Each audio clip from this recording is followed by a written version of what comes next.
Exercice 23. Alors, l'exercice 23, on a l'équation logique de sélection d'une rame, donc en fonction des différents bits du bit d'adresse, et on a deux démultiplexeurs.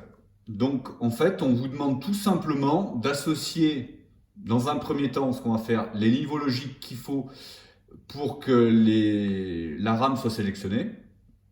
Et puis après, on branchera tout simplement les bons bits d'adresse pour faire en sorte que quand on a cette équation logique-là, la RAM soit sélectionnée. Donc je rappelle le fonctionnement d'un démultiplexeur. Première chose, il doit être sélectionné. Donc pour être sélectionné ici, je vois que la bande CS comprend 3 bornes, 2 actives au niveau bas, une au niveau haut. Donc pour que le premier démux soit sélectionné, j'ai mis les niveaux en vert ici, les niveaux logiques qui correspondent. Je dois valider la sortie 7.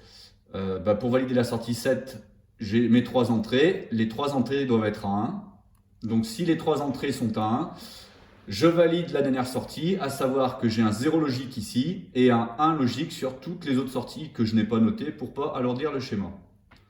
Je valide donc ici, par l'intermédiaire de la sortie 7, le chip select du deuxième démultiplexeur.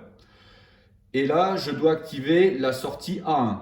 Et pour activer la sortie A1, je dois mettre 1 en décimale, c'est 0,1 ici en binaire. Donc je dois avoir 0 sur l'entrée 1, 1 sur l'entrée 0. Et je valide la sortie qui correspond au chip select, visiblement, de la RAM.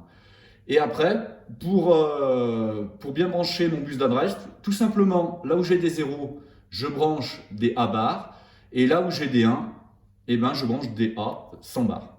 Donc ça veut dire que j'ai une multitude de solutions possibles. À partir du moment où je respecte, sur les 0, j'ai le A bar. Sur les 1, j'ai des A sans barre. Donc j'ai fait ici, j'ai essayé de faire un code couleur. Vous voyez, pour un 0, j'ai entouré en pointillé A3, il y a bien une barre. Pour un 1, j'ai mis A2. A2 n'a pas de barre, donc ça correspond. Voilà, fin de la correction de l'exercice 23.